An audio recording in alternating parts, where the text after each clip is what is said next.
Ayon sa Pangulo, he won't dignify Saldico's allegations. Ang mga binitawan ni Saldico ay isang kasinungalingan, propaganda. Mas lumalaki ang kasalanan ni Saldico sa bayan. Napakaliwanag ng mga pag-amin niya. Umamin si Saldico sa ginawa niyang mga insertions para sa budget 2025. Hindi na niya maitatanggi na siya ang taksil sa bayan na naglalagay ng mga insertions para nakawin lamang. At ang mga insertions na ito na nagpabago sa National Expenditure Program o NEP 2025 ang siyang ikinagalit ng Pangulo. At nagsabi pa siya na hindi niya makilala ang NEP 2025 na gawa ng ehekutibo na pinasa noon sa Kongreso. Kaya nag-veto ang Pangulo ng line items sa 2025 budget ng halagang 194 billion pesos. Kaya't ang sinasabing pag-insert ng 100 billion pesos ay taliwas sa sinasabi ni Saldico.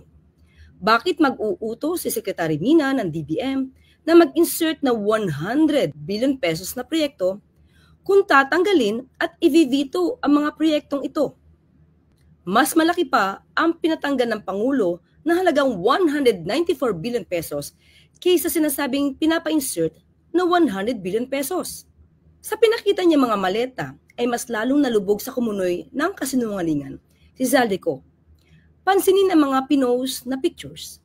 May petsa January 2024, May 2024, June 2024, August 2024, at October 2024. Samantalang ang binabanggit ni Saldico ng mga insertions ay para sa budget 2025 dahil nag-usap daw sila ni Secretary Mina noong 2024 noong mag-umpisa ang BICAM process. Pero nag-open ang BICAM noong November 2024.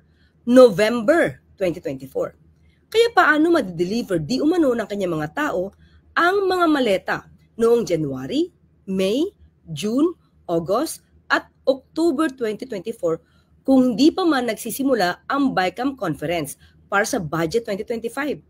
Saan niya kinuha ang pera noong mga buwan ng taong 2024 kung sa budget 2025 manggagaling ang di umano mga deliveries? At mga maleta lamang ang pinakitang ito. Nasaan yung mga sinasabi niyang pera? Paano seryosohin si Saldico sa panawagan niya na paimbestigahan ang mga pangalang nabanggit niya? Kung ngayon pa lang sa video niya ay kitang-kita na ang mga gawa-gawang kwento. Sa ating pagsusuri, dapat lamang maimbestigahan si Saldico para malaman nating lahat kung saan nanggagaling ang kanyang kasinungalingan. Sa sinabi niyang wala siyang kinupit na halaga, kahit na nasa kamay niya ang pag-i-insert ng mga proyekto sa budget 2025, patunayan niya ito, lalo pat nagsusumigaw ang mga yaman niya.